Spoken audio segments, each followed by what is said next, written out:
Fala pessoal, sejam bem-vindos a mais um vídeo aqui do nosso canal. Se você não me conhece, meu nome é Rodolfo Consenso, eu faço parte do time de analistas aqui da casa. Eu quero dizer que é uma honra, eu quero dizer que é um prazer inenarrável receber vocês aqui em mais um vídeo do nosso canal. E hoje, esclarecendo as dúvidas dos nossos clientes acerca dos indicadores que eu utilizo. Se você não sabe, eu estou ao vivo todos os dias, todo santo dia eu estou ao vivo operando os mercados internacionais, utilizando a famosa análise técnica, né, para fazer as minhas operações. E aí, muitos dos nossos clientes perguntam: Rodolfo, quais são esses indicadores que você está utilizando na sua tela para fazer as suas entradas? Então é sobre isso que eu vou falar no vídeo de hoje. Mas antes, vinheta, produção! Agora sim, senhoras e senhores, bora pro que interessa. Hoje eu vou trazer para vocês os principais indicadores que eu utilizo na minha análise. A gente vai passar aqui para vocês de antemão um conteúdo mais, vamos dizer, mais técnico, tá bom? Mais teórico, e depois a gente vai vir para a prática.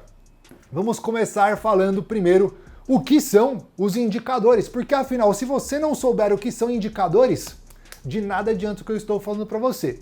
A primeira coisa que tem que ter na sua cabeça é que os indicadores, eles são ferramenta que auxilia o operador a identificar pontos ou regiões de compra ou de venda no ativo em que ele está operando. Você percebeu que eu grifei duas palavras? Ferramenta e auxilia. Ou seja, senhoras e senhores, os indicadores, eles são nada mais, nada menos do que uma ferramenta de trabalho de nós operadores. Pensa aí um engenheiro. Quais são as ferramentas de trabalho de um engenheiro? Sei lá, uma trena, por exemplo, né? Uma trena para fazer as medições, uma planilha para fazer o preenchimento das informações importantes, uma planta baixa de um imóvel para ele conseguir fazer, direcionar a equipe na parte da construção civil. Quais são os instrumentos de trabalho de um médico? O estetoscópio, o bisturi, alguns outros aqui que eu não vou me recordar o nome, mas basicamente as ferramentas de trabalho de nós, operadores da análise técnica, são os indicadores. Então os indicadores, eles são ferramentas. Se o médico deixar o bisturi em cima da mesa, o bisturi sozinho opera o paciente? Se o engenheiro deixar a fita métrica na obra, a fita métrica sozinha faz a medição da obra? Não faz. Precisa de alguém para estar operando aquela ferramenta, certo? É a mesma coisa no mercado financeiro. Resumindo, os indicadores, eles não vão dizer aonde é a nossa entrada, aonde é a nossa saída. Eles sozinhos não vão mostrar para nós os pontos de compra e os pontos de venda. Eles vão nos auxiliar. Se o engenheiro quisesse fazer uma medição da obra, ele não necessariamente precisaria de uma trena, ele poderia utilizar uma outra ferramenta, ou até mesmo ele poderia ir contando os passos para ter mais ou menos uma sensibilidade do lugar onde ele gostaria de fazer a medição. É a mesma coisa no mercado financeiro. Se nós não tivermos os indicadores, dá para operar mesmo assim, Rodolfo? Claro que dá, porque os indicadores, eles só nos auxiliam a tomar uma decisão no mercado. Eles não são os responsáveis principais pelas nossas entradas, pelo menos é assim que eu utilizo, tá bom? Continuando, senhoras e senhores. Segundo, existem 3 tipos de indicadores no mercado. Os primeiros que eu coloco aqui para vocês, os rastreadores, como o próprio nome dele já diz, né? Ó, rastreadores. Qual que é o objetivo dos rastreadores? O objetivo é rastrear. Rastrear o quê? As tendências no mercado, certo? Aqui eu poderia citar o exemplo para vocês, diversos indicadores rastreadores, como a média móvel simples, a média móvel exponencial, a média móvel, sei lá, existem diversos indicadores rastreadores de tendência. As médias é as que mais são utilizadas e é a que eu uso. Nós também temos os osciladores. Os osciladores é um nome um pouquinho diferente, um pouquinho estranho, mas ele tem o objetivo de rastrear regiões de sobrecompra e de sobrevenda no mercado. Rodolfo, o que são regiões de sobrecompra e sobrevenda no mercado? Pensa no seguinte, região de sobrecompra, o mercado já subiu muito, os compradores estão cansados de comprar e a partir daquele momento compradores podem parar de comprar, certo? Então nós estamos falando de uma região de sobrecompra. E sobrevenda é a mesma coisa, só que na ponta contrária. O mercado já caiu muito. Os vendedores estão cansados de vender. Então a partir daquela região, a partir daquele momento, provavelmente os vendedores vão querer parar de vender. É basicamente para isso que os osciladores estão no mercado. Aqui nós temos como, por exemplo, o IFR, nós temos como, por exemplo, o estocástico, que é o que eu utilizo. Existem outros indicadores também aí dentro da classe dos osciladores. E nós temos os indicadores de volatilidade, que eles têm o objetivo de rastrear rompimentos no preço dos ativos que nós estamos analisando. Ah, Rodolfo, será que vai romper essa região de preço? Será que vai perder esta mínima, Rodolfo? Olha, não sei, talvez um indicador de volatilidade pode nos dar essa sensibilidade acerca do rompimento das regiões. Então, os indicadores, eles são separados basicamente nesses três principais tipos, certo? Os que eu uso, rastreadores e osciladores, esses são os principais que eu utilizo, certo? Bom, rastreadores, nós temos as médias móveis, certo? Média móvel simples, média dos preços de fechamento com pesos iguais, de acordo com o período solicitado. Rodolfo, não entendi. Imagina que você coloca na sua tela uma média móvel de 20 períodos. Simples. O que ela vai mostrar para você? A média do fechamento dos últimos 20 períodos, dos últimos 20 candles. Simples assim. Ela não vai dar peso maior para nenhum fechamento mais próximo ou para nenhum fechamento mais antigo. Os pesos são iguais. Já a média móvel exponencial, ela dá um peso maior para os fechamentos mais próximos. Ou seja, se eu colocar uma média móvel de 20 períodos, quanto mais próximo for o fechamento, maior o peso. Ah, de um período atrás tem um peso, de 2 períodos atrás tem um peso um pouco menor, de 3 períodos atrás um pouco menor ainda. Então é basicamente as médias móveis exponenciais, ela dá um peso maior para os fechamentos mais próximos. Aqui eu uso é a média móvel exponencial, beleza? Aqui está um gráfico de preços e vocês podem observar que nós temos uma linha azul no gráfico se movimentando. Essa é a famosa média móvel exponencial que está na minha tela. Rodolfo, qual que é o período dessa média móvel exponencial? Agora não vem ao caso. O que eu quero que vocês entendam é que a média móvel é um rastreador de tendência, né? Então, quando eu olho para a média móvel, eu preciso ter uma sensibilidade mais fácil de qual é a movimentação de preço. Neste caso, neste exemplo, a média móvel trabalha acima do preço de mercado. Toda vez que o mercado trabalha com topos e fundos menores, a gente sabe que o mercado está em uma tendência de baixa, certo? E toda vez também que o mercado trabalha abaixo da média móvel, o mercado também está em uma tendência de baixa, senhoras e senhores. E o que é interessante é que a média móvel ela pode sinalizar para nós um gatilho de entrada. O mercado está em movimentação de queda, voltou para a média móvel, oportunidade de venda, caiu. Voltou para a média móvel, oportunidade de venda, caiu. Voltou para a média móvel, oportunidade de venda, caiu. Voltou para a média móvel, oportunidade de venda, caiu. Voltou para a média, venda, caiu. Voltou para a média, venda, caiu. Voltou para a média, venda, caiu. Voltou para a média, venda, caiu. Voltou para a média, venda, caiu. Preciso falar mais alguma coisa? A nossa média móvel, ela está funcionando muito bem nesta movimentação de preço de queda como uma boa região para oportunidades de venda no mercado. Só que nós conseguimos potencializar as movimentações de queda, as nossas entradas na média móvel. Rodolfo, como é que você faz isso? Ó, aqui eu marquei, tá? As regiões de preço para vocês enxergarem melhor, certo? E como que você faz isso? Assertividade elevada utilizando junto com regiões de suporte e de resistência. Olha que coisa linda, né? Se você utiliza as médias móveis com regiões de suporte e resistência, a assertividade aumenta nas suas entradas. Aqui está a nossa região de suporte e resistência na tela. Para ficar mais claro com vocês, senhoras e senhores, movimentação de preço na queda, caiu, voltou, deixou uma região de topo. Caiu de novo, voltou para a mesma região de preço. Olha aí a resistência formada junto com a média móvel. Que coisa linda, professor! Pois é, o mercado escorregou.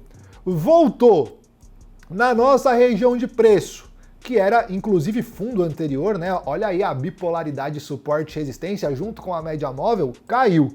Voltou para a mesma região de preço, formada a resistência, junto com a média móvel, potencializa a movimentação de queda, caiu.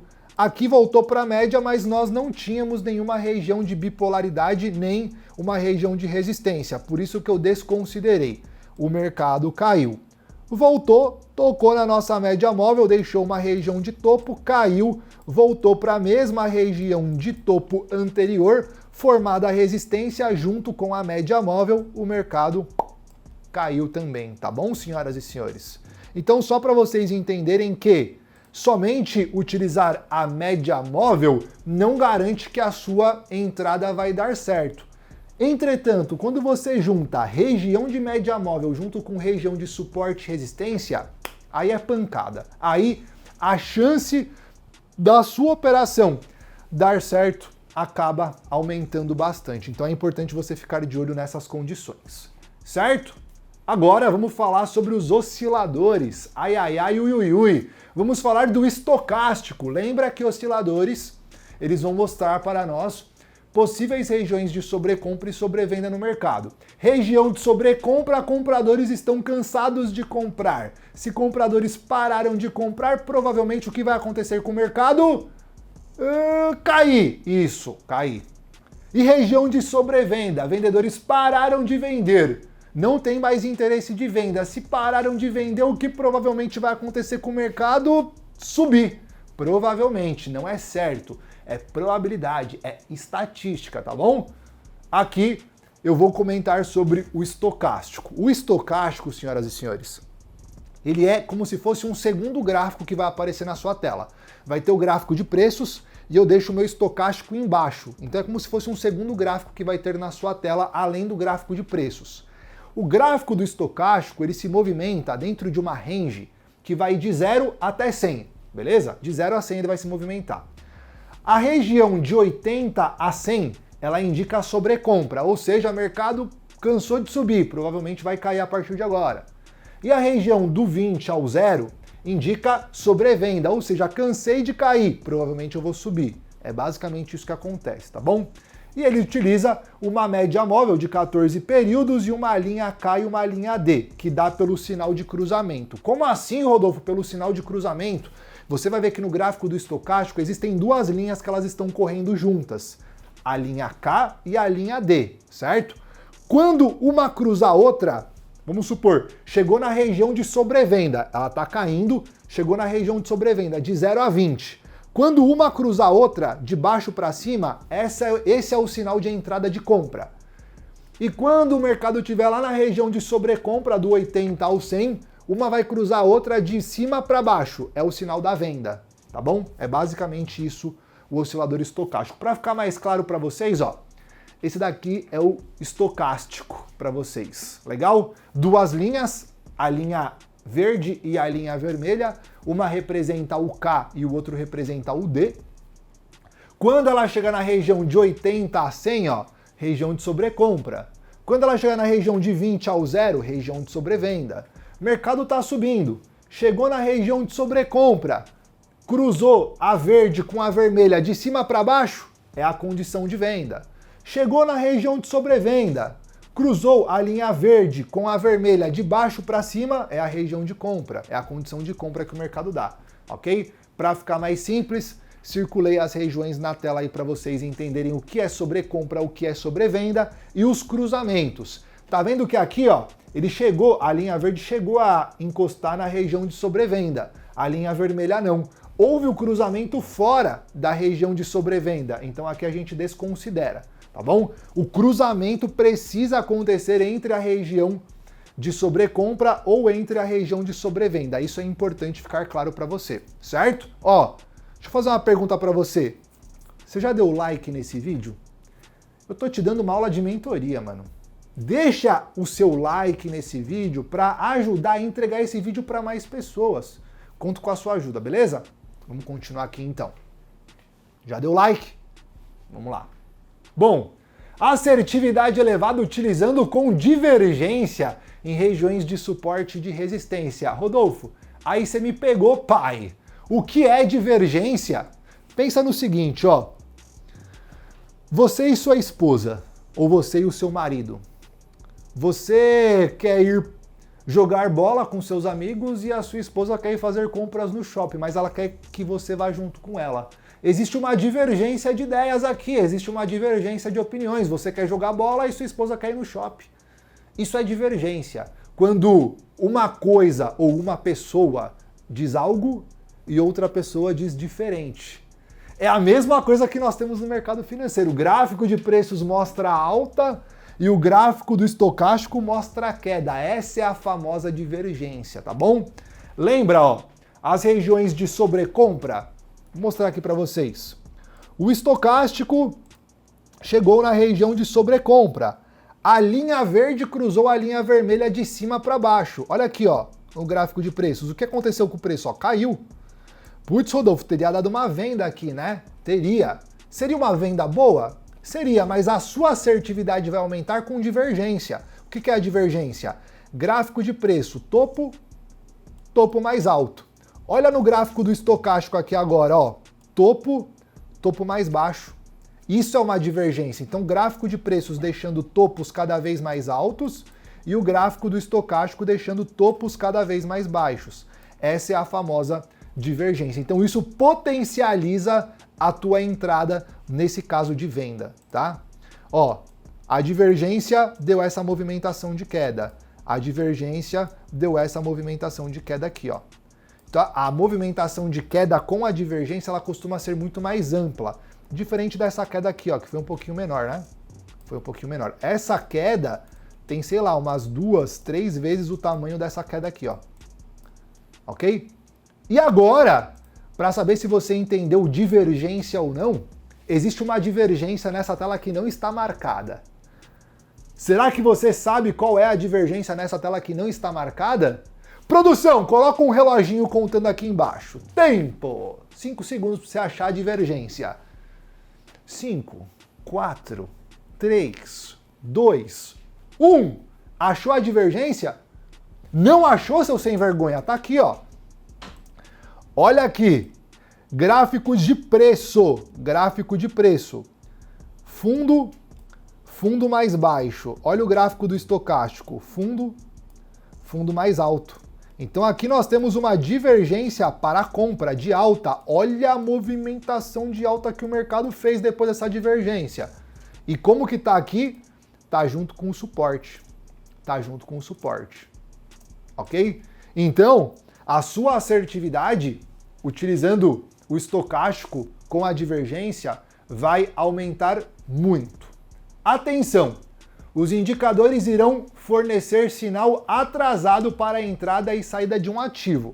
Foi o que eu falei para vocês anteriormente. Não adianta você querer utilizar só o indicador sem leitura de mercado, sem contexto de mercado, senão não vai resolver. Devem ser utilizados como suporte nas suas análises e não como tomador de decisão principal de suas operações. Lembre-se das aulas anteriores, ok? Lembre-se das aulas que eu passei anteriormente para vocês. Bom, agora eu vou mostrar para você na prática como os conceitos dos indicadores que eu utilizo se aplicam, tá? Vem aqui junto comigo para minha tela. Vocês estão vendo aqui a plataforma XStation da corretora XTB aberta na minha tela. A corretora XTB ela é parceira aqui do nosso canal. Todas as informações que você quiser saber sobre a XTB, os links vão estar na nossa descrição, beleza? Bom, vamos lá. Eu já quero começar mostrando para vocês aqui, primeiro, como que eu faço para adicionar os indicadores na minha tela. Vamos começar, vamos pegar aqui um gráfico, ó, eu vou excluir todos os indicadores. Vamos começar um gráfico do zero. Eu estou com o gráfico do Cacau aberto na minha tela, gráfico de 4 horas, beleza? Já estou com todos os principais pontos de suporte e de resistência aqui aberto na minha tela. Então como que faz para eu adicionar um indicador? Se você observar no canto direito da minha tela, você vai ter algumas ferramentas, certo? Nessas ferramentas vai ter uma que é um F com um X entre parênteses, que são os indicadores. Ó, vou clicar nele, certo? E e eu vou escrever EMA. Por que EMA, Rodolfo? EMA são as siglas, são as iniciais para Exponential Moving Average, que é média móvel exponencial em inglês, traduzindo aí para vocês, beleza? Já vai aparecer, ó, escrevi EMA, já apareceu aqui, ó, média móvel exponencial. Vou clicar nela.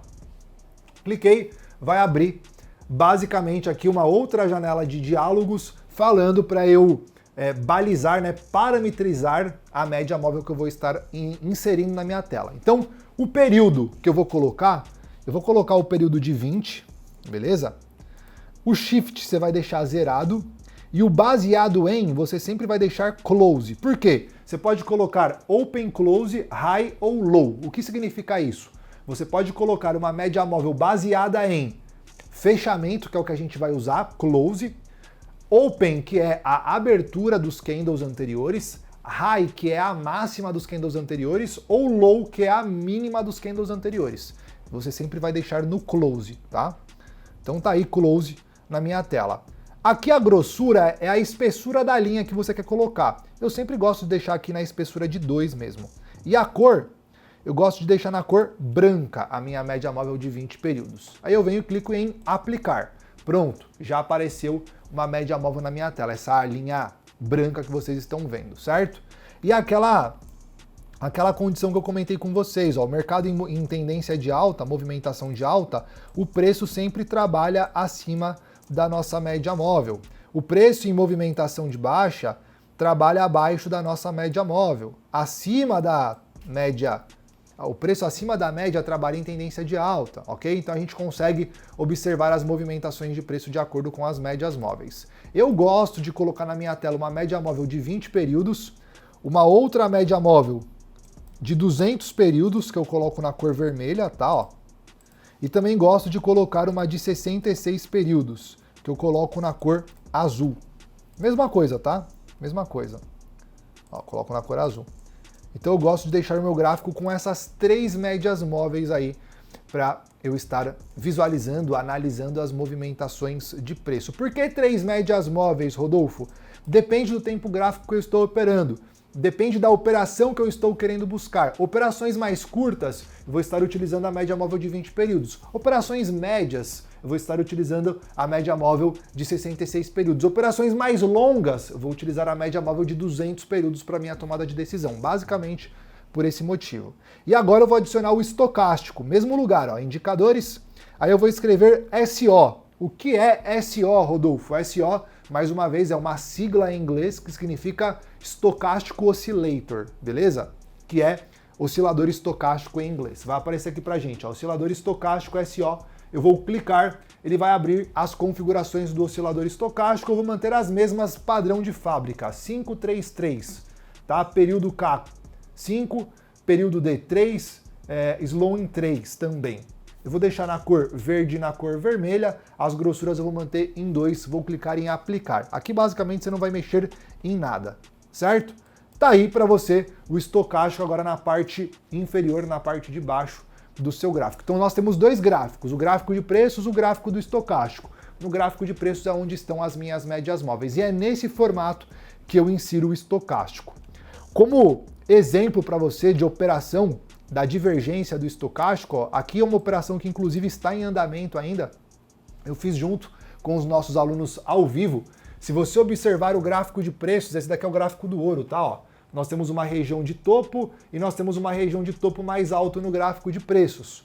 Aqui no estocástico, ó, nós temos a região de topo e a região de topo mais baixo no gráfico do estocástico. Então, existe uma divergência entre o gráfico de preços e o gráfico do estocástico. Acionou a nossa condição de venda e o mercado, ó, apresentou uma baita movimentação de queda aí nesse contexto, neste cenário, ok? Nós estamos vendidos nesta posição e olha como o mercado já caiu bem, né, depois da nossa venda por divergência. Então, só para você ter uma base, um parâmetro de como nós utilizamos esse operacional. E aí, curtiu? Deixa aqui nos comentários quais são os outros indicadores que você gostaria que a gente fizesse uma análise para vocês. Nos vemos no próximo vídeo. Forte abraço!